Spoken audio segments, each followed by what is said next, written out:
declaramos y definimos santos a los beatos Juan XXIII y Juan Pablo II, y los inscribimos en el catálogo de los santos y establecemos que sean devotamente honrados como tales en toda la Iglesia.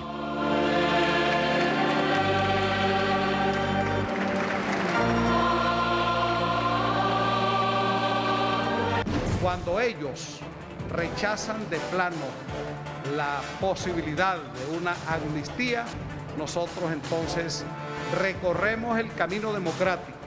Y recorrer el camino democrático es buscar las firmas para que se apruebe una ley de amnistía. El fallecimiento, el homicidio de Eliezer Otaiza.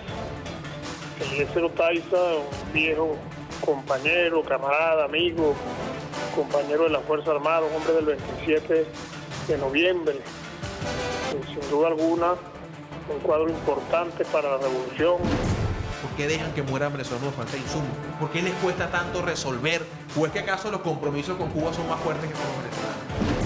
Se solicitó que se conformara un equipo médico para evaluar la salud de Iván Simonovic. Ya la Junta Médica hemos llegado a un acuerdo. Ya están los médicos, nos vamos a anunciar para que no sean sujetos de presiones innecesarias. Cómo existía un precio especulativo de 1.450 bolívares para un saco de 50 kilos de azúcar refinada y el precio justo debe ser 455,50 bolívares a la venta para los mayoristas y los distribuidores de azúcar. Si hace falta otro ajuste, tenga la seguridad la clase obrera que así lo haré, porque yo soy un presidente obrero comprometido con la clase obrera que trabaja, que lucha con la familia trabajadora venezolana. Pero es insuficiente, porque el 30%, 981 bolívares, es equivalente a 32 bolívares diarios. Es decir, el aumento que está dando el señor Maduro es equivalente a este café grande.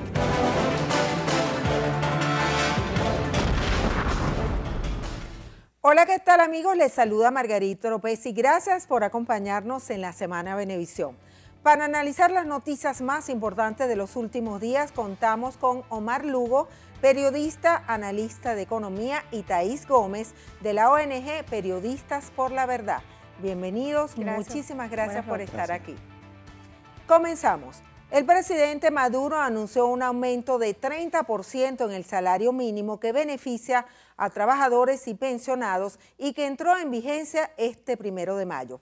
El ingreso mínimo en el sector público sube a 4.271 bolívares con 78 céntimos.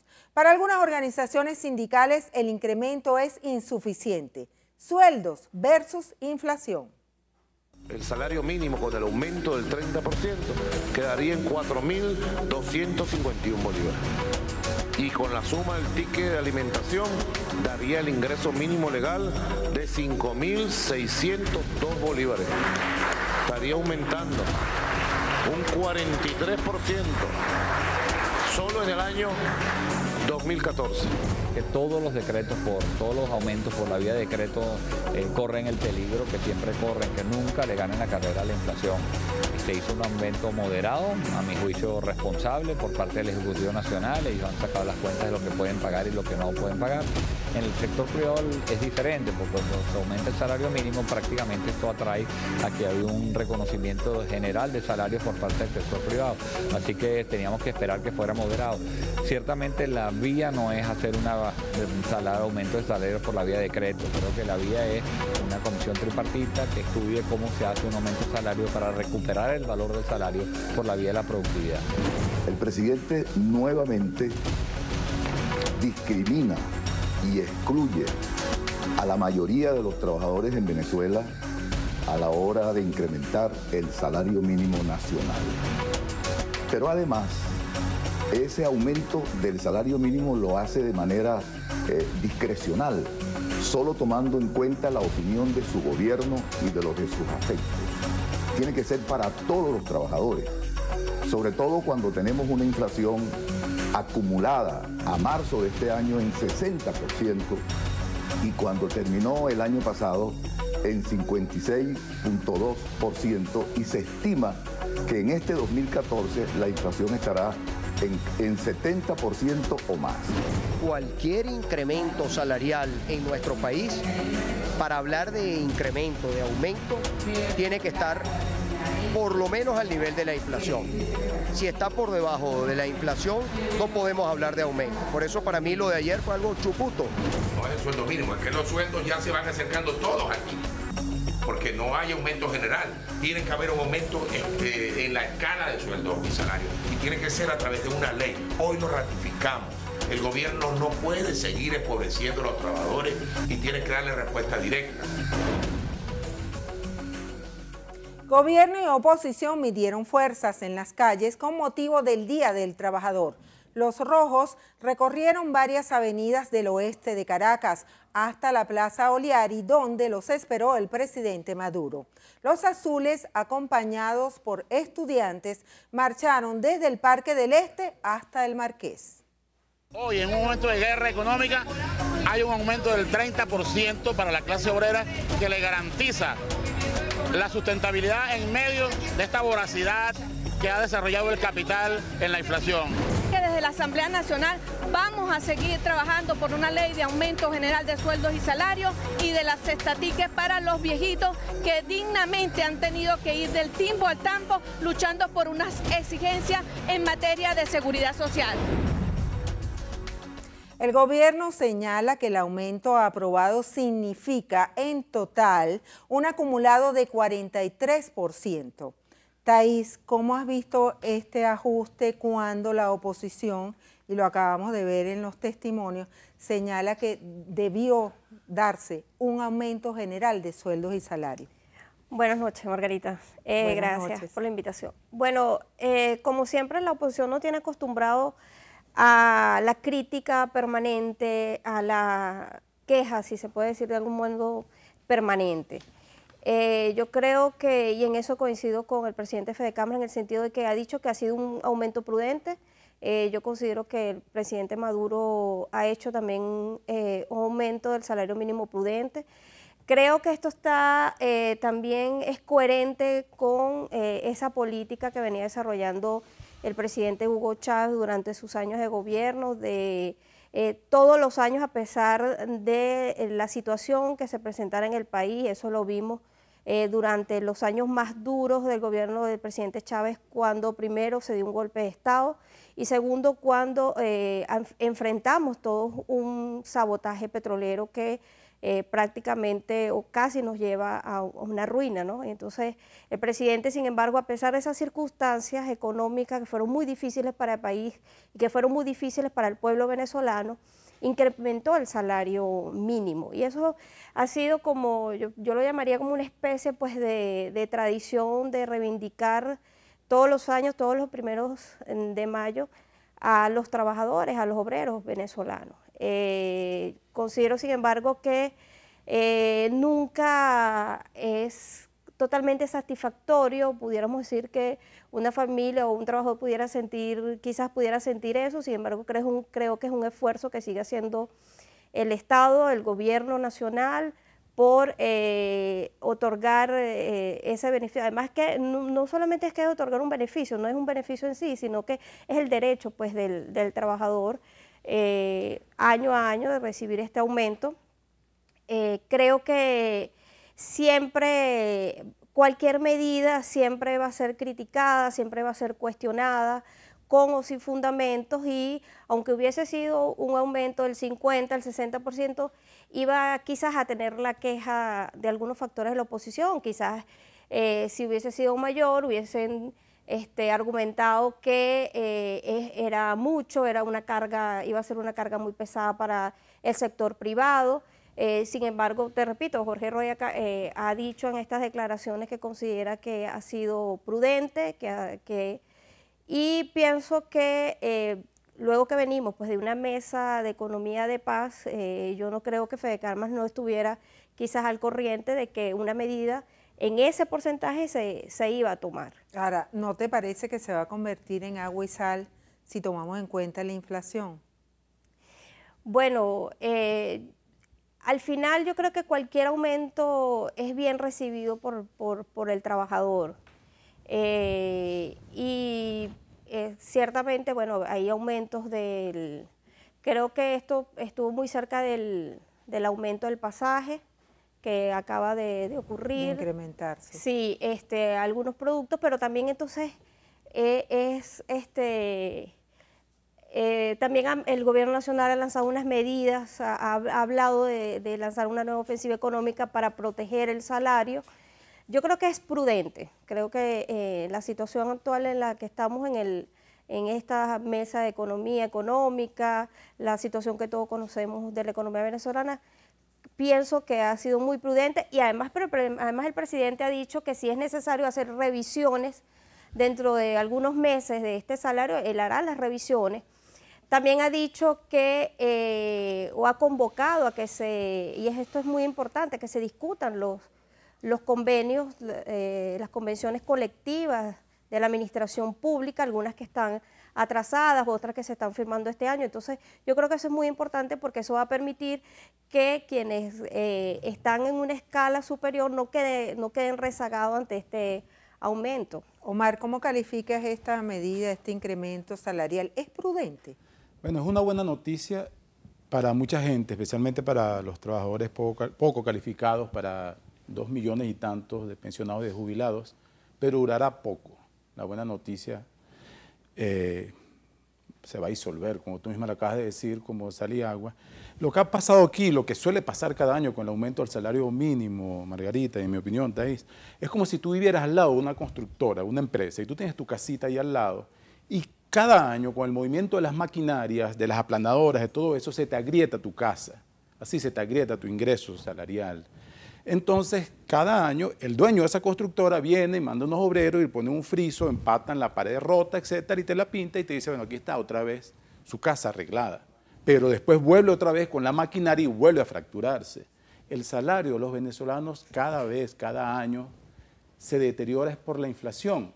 El gobierno, cuando decreta aumentos de salario, está condenando al país a una constante, el término es medio raro, indexación. Es decir, es como cuando la gente está corriendo en una máquina de ejercicio, en un gimnasio, corres y corres, pero estás en el mismo sitio. No hay un aumento real del ingreso, del poder adquisitivo, del salario, porque no se están atacando las causas, el origen del problema, que es la inflación, la tasa de inflación más alta del mundo. Inclusive en un país normal, puede que haya 2 o 3 en situaciones de conflicto que estén por encima de Venezuela, pero probadamente y en toda América es la inflación más alta. De hecho, en lo que va de año ya va por 10%, 12% en alimentos. En el último año cerrado el mes pasado, acumula 59% y casi 70% en alimentos. Cuesta 70% más caro comer este año de lo que costaba el año pasado. Hay gente que dice que es prudente porque, bueno, subir más generaría un efecto bola de nieve y provocaría nuevas alzas. Pero de hecho ya tienes que restarle 10% a este aumento de 30%, porque lamentablemente para todos los venezolanos, independientemente de la posición política que ocupen, Venezuela tiene una economía enferma, necesita aplicar medidas beneficiosas para todos, algunas que serían muy amargas para algunos, pero todas necesarias porque la inflación nos ha condenado todos los años a esta buena noticia que dura 3 días, lo que dura un suspiro, Margarita. Se tocó solo el salario mínimo. ¿Tú estás de acuerdo con la oposición que está planteando un aumento general de sueldos y salarios? Aquí hay un problema serio. El salario mínimo en Venezuela, que ha seguido subiendo todos los años, está alcanzando la parte baja de la escala salarial de los profesionales, de los técnicos, de la gente que lleva muchos años en una empresa, en un ministerio, en cualquier entidad pública. Lo que ha ocurrido aquí es que se está depreciando el valor del trabajo. Sin ir muy lejos, la banca, el sector financiero en Venezuela es uno de los más bollantes, de los que tiene más ganancias en toda la economía. La remuneración del capital está muy por encima de lo que es la remuneración del trabajo. Pero si aquí se decreta un aumento general de sueldos y salarios, habrá justamente mucha más inflación. Aquí hay que comenzar por producir más, por activar la generación de empleos mejor remunerados, más calificados, de que la persona pueda tener un escenario de una economía estabilizada, donde una joven pareja que se acaba de casar sepa que en 3, 4 años podrá comprarse un carro, una casa, como hacían nuestros padres, tal vez nuestros abuelos ya, que haya una estabilidad económica para que la gente pueda cultivar sus sueños y no depender todo el tiempo de un salario que se pulveriza. Vamos a la pausa, nos pueden escribir y ofrecer sus opiniones @lasemanabebé. Al regreso, se prende el ventilador.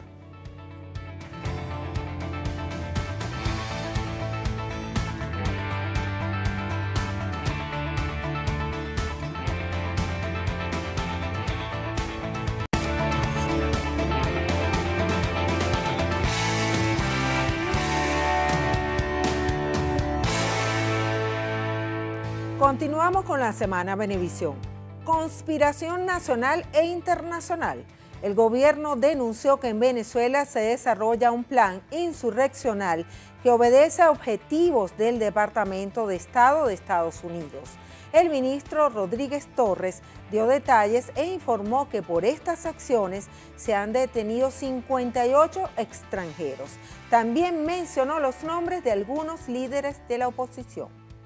Lo que está viviendo Venezuela es sin duda alguna un plan de conspiración insurreccional con fines claros de derrocar al gobierno legítimamente instaurado en el país y que ese plan obedece a un objetivo estratégico permanente del Departamento de Estado de los Estados Unidos. Eso está clarito. Ver que la mano de Álvaro Uribe está detrás de estos planes, que es uno de los pensantes de estos planes, uno de los que los orienta, de verdad que da como escalofrío. Hasta la fecha van 58 detenidos de otras nacionalidades. Llama la atención, ¿verdad? Que hacen esta cantidad de señores, casi todos implicados en el uso de armas. Porque acuérdense que este método de lucha que enseña Jim Charles implica el empleo de personas mercenarias. El presidente Maduro aseguró que el asesinato de Eliezer Otaiza fue planificado. Falso positivo.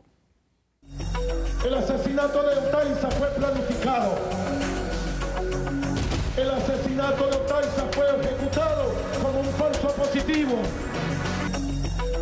para que fuera presentado ante la opinión pública como un hecho de violencia más. Como se planifican los falsos positivos en nuestra hermana Colombia. El asesinato de Otaiza lo alentaron desde Miami sectores que tuvieron el poder mediático y económico en Venezuela en el pasado. El dedo acusador se dirige hacia Estados Unidos de este plan que acaba de anunciar el ministro Rodríguez Torres y que además el presidente Maduro venía en los últimos días diciendo: les voy a dar detalles de este plan, de este golpe de Estado, y bueno, finalmente fueron develados algunos nombres. ¿Qué opinión te merece estas afirmaciones, estas denuncias del gobierno nacional? La verdad ¿Hay conspiración en Venezuela? La verdad no tengo evidencias ni pruebas para decir ni una cosa ni lo otro. Imagino que responsablemente el gobierno venezolano tendrá sus razones para hacer este tipo de afirmaciones que no son como una concha de ajo, son cosas muy delicadas y graves. Pero yo voy a otro terreno. Yo creo que independientemente de eso, para mucha gente en este país, mucha gente pobre, especialmente en esos cerros de las grandes ciudades, ¿no? Y las barriadas, más peligroso que un marín gringo es un malandro, que puede que no tenga un traje de camuflaje ni aquel estilo de Rambo, pero que es un malandro que le asesina a la gente, que roba la bolsita de comida de la persona que va subiendo y que ha trabajado todo el día. Creo que es más peligroso que Uribe, un malandro de esos, que controla las cárceles de Venezuela, que desde allí dominan la industria del secuestro, desde las propias cárceles, y no ha sido posible para este país controlar los teléfonos celulares que son usados en las cárceles. Imagino que será mucho más difícil controlar las comunicaciones entre los espías que están presentes en el país, Margarita, me perdona Thais, digresión. ¿cómo calificas tú esta denuncia del gobierno nacional? Bueno, coincido con Omar que definitivamente es una denuncia muy seria. No tengo por qué dudar que tanto el gobierno nacional y en sí el ministro Rodríguez Torres tengan todas las evidencias o tengan, como decimos en criollo, los pelos en la mano para decir el burro es negro. O sea, creo que sin duda, como tú dices, ciertamente es una denuncia muy seria que debe tener una argumentación, una fundamentación allí, pues, evidente. Él ha lanzado algunos nombres, él ha hablado de Álvaro Uribe, y a mí sí me parece que Álvaro Uribe es una persona muy peligrosa para este país. Es un hombre que, como lo decía el presidente Maduro, puso el ejemplo de los falsos positivos.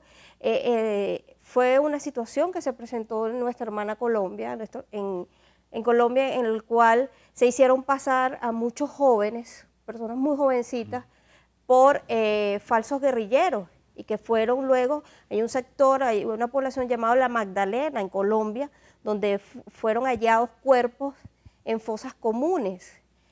Yo no creo que pueda ser tan fantasioso que Estados Unidos tenga intereses sobre Venezuela, tomando en cuenta, entre otras cosas, no solamente nuestras riquezas y nuestras riquezas energéticas, sino también el hecho de que en los últimos años Estados Unidos ha perdido su influencia sobre América Latina, y eso ha tenido mucho que ver con el liderazgo que ejerció en América Latina y en los países del Caribe el presidente Hugo Chávez durante su gobierno y durante su vida política.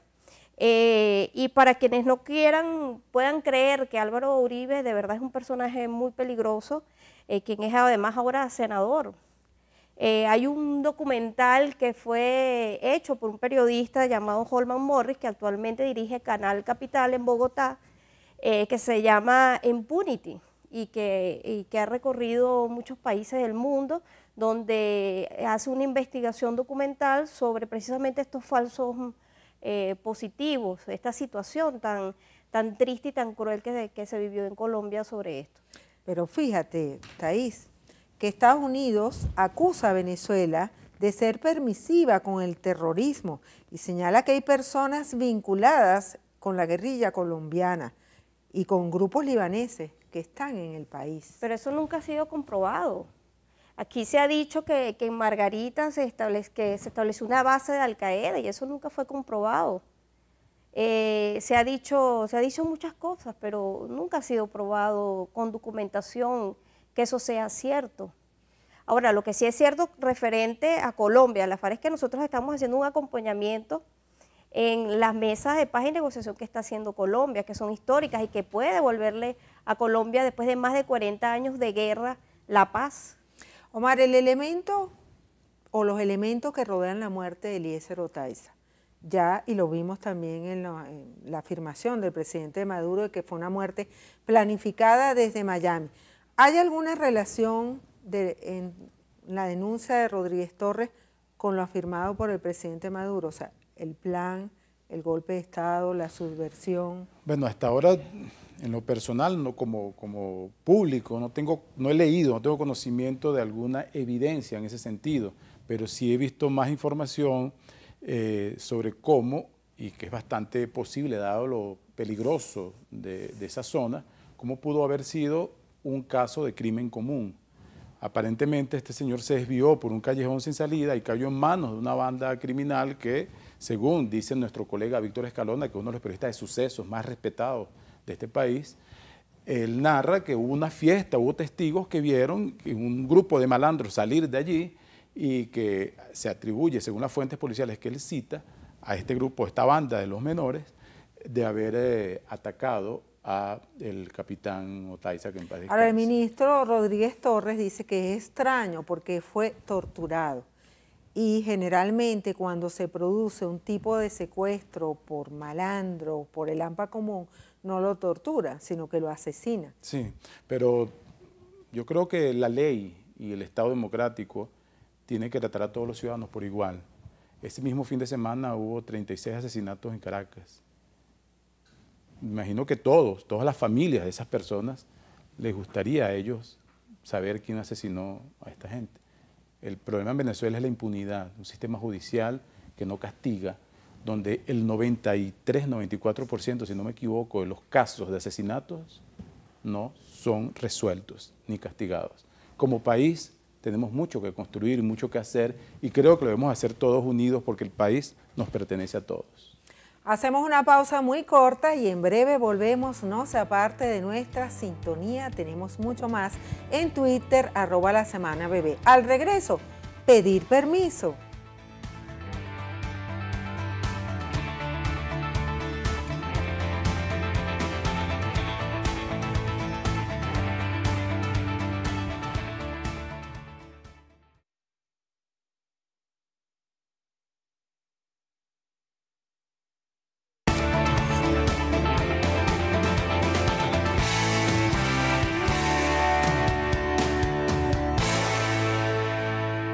Seguimos en la Semana Venevisión. 80 días de protestas, 43 muertos y más de 2.500 detenciones. La sentencia del TCJ que supedita las manifestaciones a una autorización ha traído cola y larga. 15 organizaciones de acción civil y del movimiento estudiantil la rechazan porque, según ellos, se criminaliza el derecho a protestar. La Mesa de la Unidad advierte que la Sala Constitucional usurpó funciones de la Asamblea Nacional. Frente Común. Estamos viendo unos vicios bastante fuertes, bastante graves en esta sentencia del Tribunal Supremo de Justicia, que a nosotros nos queda la duda si son abogados o no son abogados, porque pareciera que sus lecciones de derecho no se las estudiaron muy bien por lo que acaban de hacer con esta sentencia. El Partido Comunista de Venezuela nunca ha sido partidario de que se tenga que solicitar permisos para realizar movilizaciones. La Sala Constitucional, en vez de solamente interpretar la Constitución, legisló, cambió la letra de la ley de partidos políticos y modificó la voluntad del legislador y cambió la palabra participar para poder desarrollar manifestaciones por la palabra notificar, poniendo así ahora un régimen de autorización. El Tribunal Supremo de Justicia, la Sala Constitucional, acertadamente dice que el derecho a manifestar no es un derecho absoluto. O sea que el Tribunal Supremo de Justicia no hizo más que repetir lo que ya, tanto en la Constitución como en esta ley de partidos políticos, reuniones públicas y manifestaciones, está establecido. La Mesa de la Unidad señala que el Tribunal Supremo de Justicia, con su fallo, violó la ley y la Fiscal General de la República determina que participar, protestar, manifestar no es un derecho absoluto. Thais, ¿qué tienes que decirnos a toda esta controversia que se ha generado con las manifestaciones? Bueno, en realidad no conozco de fondo la sentencia, te confieso que no la he leído a fondo, no la conozco muy bien, sin embargo, está claro en la Constitución, que es nuestra Carta Magna, que es ese contrato que nos acoge a todos, que hay un derecho democrático a manifestarse, pues, que todos tenemos el derecho a manifestar. No solamente nuestro agrado por algunas cosas, y también el desagrado por las cosas. Hablaba uno de los voceros que se cambió un término por otro, notificar. Sin embargo, bueno, hay una legislación que permite, que te dice o que te exige que cuando vas a transitar por un municipio en una manifestación debes pedir un permiso, como ocurre con la alcaldía de Libertador, en el caso, por ejemplo, que se ha limitado debido a los sucesos violentos que se presentan en el Libertador, y para evitarlo, en el municipio Libertador de Venezuela, la protesta de ciertas agrupaciones de la oposición, esas movilizaciones. Pero más allá de eso, a mí me encantaría analizar o ver el hecho de manifestar cuando tú transgredes el derecho del otro, cuando tú le permites al otro el libre tránsito. ¿Eso qué significa? Eso se debe permitir, debemos permitir que, por ejemplo, nos encierren en nuestras urbanizaciones y no nos permitan movilizarnos a nuestros sitios de trabajo o llevar a nuestros muchachos a la escuela, a nuestros niños a la escuela. Debemos permitir que en las vías públicas tan importantes en el país, como sucede en la Francisco de Miranda, en la autopista Francisco Fajardo, o como sucede en Barquisimeto, en la avenida Lara de Barquisimeto, se coloquen barricadas con fuego, se enciendan allí y se coloquen obstáculos y no permitamos la libre circulación, que además es un derecho constitucional también, y se arriesgue en muchos casos la vida de las personas que allí conviven. Por ejemplo, te pongo un ejemplo, en la calle Garcilaso de Colinas de Bellomonte se retiraron desde hace 2 meses las alcantarillas de esa calle. Y yo me pregunto, y se lo preguntaba yo hoy a través del Twitter al alcalde Gerardo Bley, ¿qué está esperando Gerardo Bley para colocar nuevamente las alcantarillas que fueron retiradas por los ciudadanos de esa calle para hacer barricadas? Está esperando un fallecimiento, el fallecimiento de pronto de un motorizado que por allí pase de noche y no se dé cuenta que las alcantarillas están levantadas, o de un vehículo donde quizás se transporte una familia y que se produzca un accidente. Yo creo que eso también debemos analizarlo. Creo que hay que reflexionar un poco sobre estas formas de manifestación que son muy violentas y que ponen en riesgo la vida de terceras personas. Omar, en efecto, las guarimbas han sido, creo que más la cantidad de personas que las ha condenado que las que las ha apoyado, porque como forma de protesta además violenta se ve que está agotado. Pero a mí lo que me llama la atención esta sentencia del Tribunal Supremo, sobre todo, es que dificulta las manifestaciones pacíficas. No hace una diferencia entre una guarimba y un grupo de ciudadanos que pacíficamente se detengan en la entrada con unos carteles, inclusive en la acera, a protestar. Si no tienen permiso, corren el riesgo de penas de cárcel. Eso está en la sentencia, que es una reinterpretación de la Constitución Nacional. Pero además esa sentencia obliga a las policías municipales a sumarse a la represión de las protestas. Esto tiene un piquete político importante porque significa que un alcalde opositor, inclusive los que más famosos en Caracas, podrían estar bajo riesgo de ser sometidos a un proceso si no ordenan que sus policías se sumen a la Guardia Nacional y a la Policía Nacional a reprimir las manifestaciones. Sin embargo, Omar, disculpa que te interrumpa. Sin embargo, hemos visto en los últimos días, sobre todo en ocasión a lo que está sucediendo con la consulta nacional por la calidad educativa y el decreto 058, sí.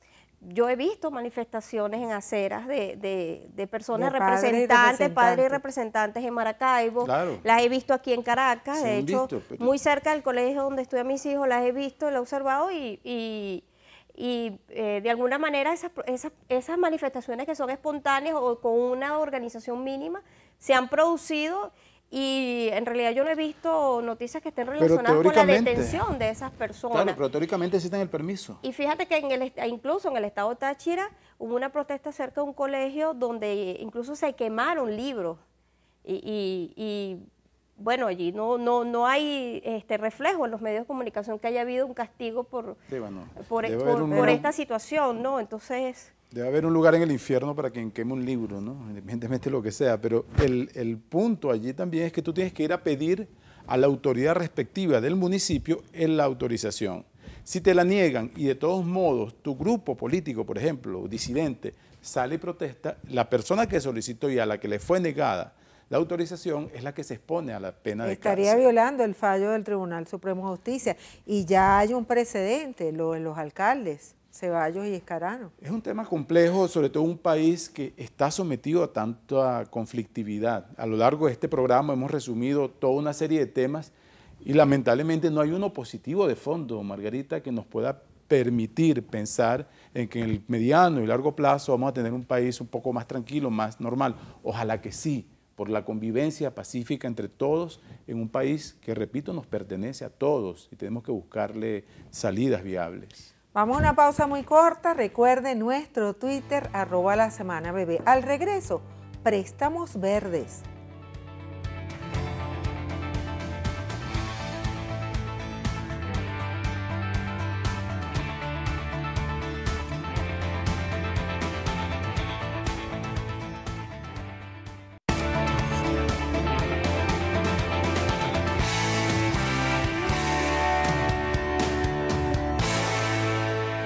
Ahora hablemos de la ofensiva económica.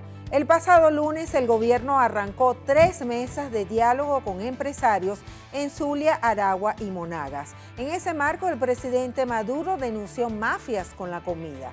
Se creará un fondo en divisas en la banca pública para otorgar préstamos a los que requieran dólares. ¿Aparecerán los verdes? Lo que queremos es que nos digan, mira, mi fábrica tiene tal capacidad. Estamos en un 30%, queremos elevarlo al 70, al 80, al 100. Bueno, ¿cómo podemos trabajar en común? Que vaya un ministro y envíe esa fábrica mañana. Hay que hacer un plan, ¿no?, de acción, de ofensiva en el terreno, de visita. Y que en conjunto lleguemos pues a esos acuerdos. El financiamiento les vamos a garantizar. El secreto aquí es satisfacer nuestras propias necesidades con producción nacional, con más producción. Para nosotros hacer un intercambio real, personalizado con todos los industriales, con todas las empresas y determinar dónde están los nudos más críticos para aumentar esa producción, verificar cuáles son los problemas más recurrentes.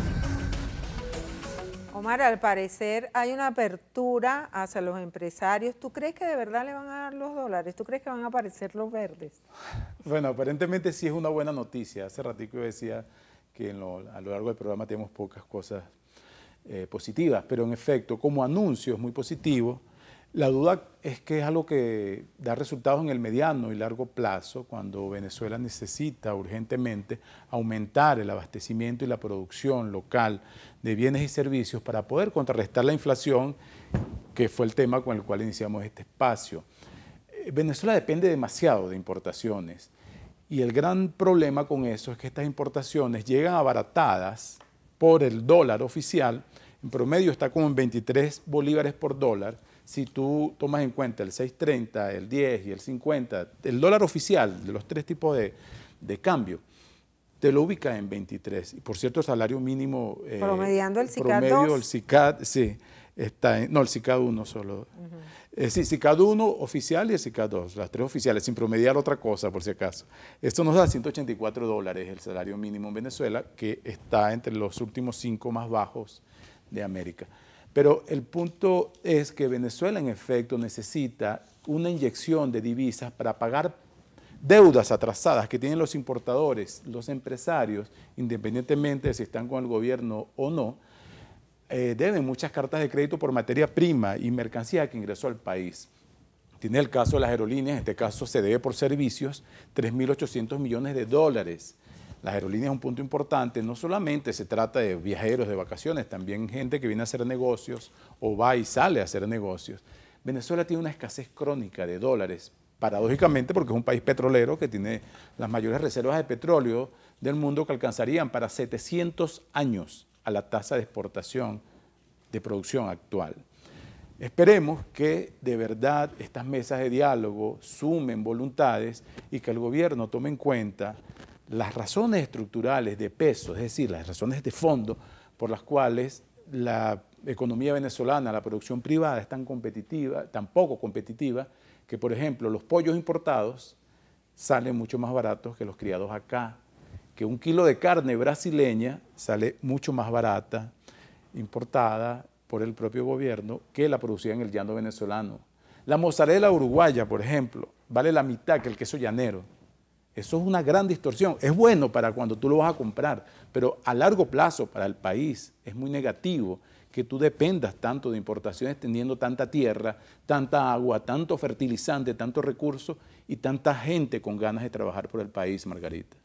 Thais, el índice de escasez aumentó de 20 a 29% en un año. ¿Tú crees que con estas políticas, esta ofensiva económica, el gobierno va a lograr a corto plazo? Omar dice que no, que a mediano y largo plazo, pero a corto plazo, enfocarse en un problema que tenemos, que es un problema real, que es la escasez y el desabastecimiento. Bueno, primero me parece muy positivo que el gobierno esté sentado en una misma mesa con los empresarios venezolanos, con el sector privado, que sin duda son importantes para el país. Eso, y ese reconocimiento yo creo que ha sido muy importante. Reconocerse mutuamente, el Estado, el gobierno, que los empresarios reconozcan que existe un gobierno electo constitucionalmente y que el Estado o el gobierno en este caso reconozca que existe un sector privado con el que se debe conversar, con el que se debe tratar estos temas que son fundamentales para el venezolano de a pie, que a la final quiere pues encontrar los productos que está buscando, abastecerse de los productos básicos. Yo creo que puede llegarse a una solución concertada a través de estas mesas. Hay un interés, he visto, es público y notorio que las autoridades han manifestado en tener un interés, un alto interés en resolver este problema. Yo creo que yo no soy nadie para negar que ese interés pueda ser genuino. Me parece que es un interés genuino de resolver esos cuellos de botella que no permite que en estos momentos tengamos un abastecimiento permanente, más bien lo vemos intermitentes, algunas semanas vemos más productos que otros. Por ejemplo, esta semana yo lo comentaba en mi casa con mis familiares que el miércoles pasado veía mucha gente en el metro con bolsas de mercado y yo digo, bueno, pero todo el mundo en Caracas salió a ese mercado y encontró la harina precocida y encontró estas cosas. Entonces yo creo que el gobierno nacional está muy consciente de esta situación. No lo ha negado, de hecho por eso están las cifras oficiales del Banco Central de Venezuela, y que ha encaminado un proceso para que se restablezca esta normalidad en la economía. Así llegamos al final de la Semana Venevisión. Gracias a nuestros invitados y a ustedes por su compañía. La cita es para el próximo sábado a las 11 de la noche. Nos despedimos con la banda mexicana Camila, que estrenó hace poco el video del tema Decidiste Dejarme, canción que sirve de carta de presentación de su nuevo álbum Elipse. Me envenenaste el silencio, se fue mi aire detrás de ti, me arrebataste hasta el suelo, tiraste y me rompí. Y fue una bomba de tiempo, todo el dolor que dejaste aquí. Pero después del incendio, de nuevo quieres derrumbar lo que quedó de mí. Tú decidiste dejarme, tú disparaste primero, ni se te ocurre acercarte. No te perdono ni quiero nada más de ti, y aunque tu recuerdo arde, no voy a caer otra vez, llegaste tarde. Y no es cuestión de egoísmo, no fue tan fácil dejarte ir.